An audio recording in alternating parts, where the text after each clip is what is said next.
Hello buddies, మీలో ఎంతమందికి నాలా కుకింగ్ అంటే ఇష్టం?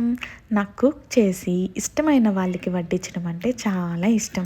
అలా అని నేనేం పెద్ద చెఫ్ కాదు, బాగా వండుతా అని కూడా చెప్పను. నేను ఇష్టంగా వండి పెడతా, వాళ్ళు ఇష్టంగా తిని పెడతారు.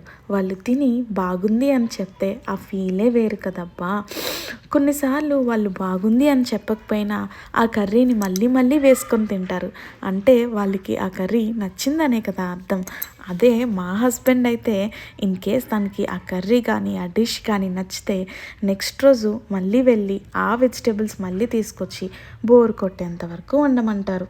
తనకి తినేంత వరకు, నాకు వండేంత వరకు. అదే అండి బోర్.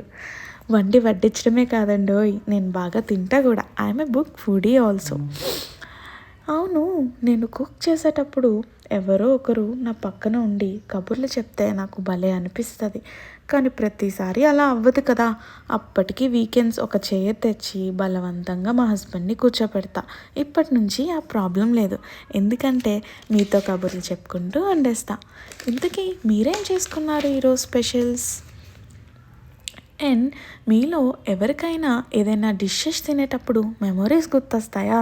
నాకు అయితే ప్రతి డిష్కి ఒక్కొక్క మెమరీ ఉంటుంది. ఈరోజు ఇంతకీ నేనేం కుక్ చేస్తున్నా అంటే పప్పుచారు, పొటాటో అండ్ క్యారెట్ ఫ్రై, దాంతో అప్పడాలు కూడా. పప్పుచారు విత్ ఫ్రై అండ్ అప్పడాలు సూపర్ కాంబినేషన్ కదా. ఎంతమందికి ఈ కాంబినేషన్ అంటే ఇష్టం? అలానే పప్పుచారుతో చికెన్ కర్రీ ఎంతమందికి ఇష్టం?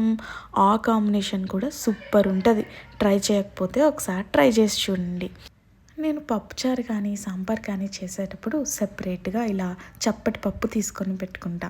ఇలా తినేటప్పుడు వేడి అన్నంలో గీ వేసుకొని అలా ముద్దపప్పు కలుపుకొని తింటే సూపర్ కాంబో కదా.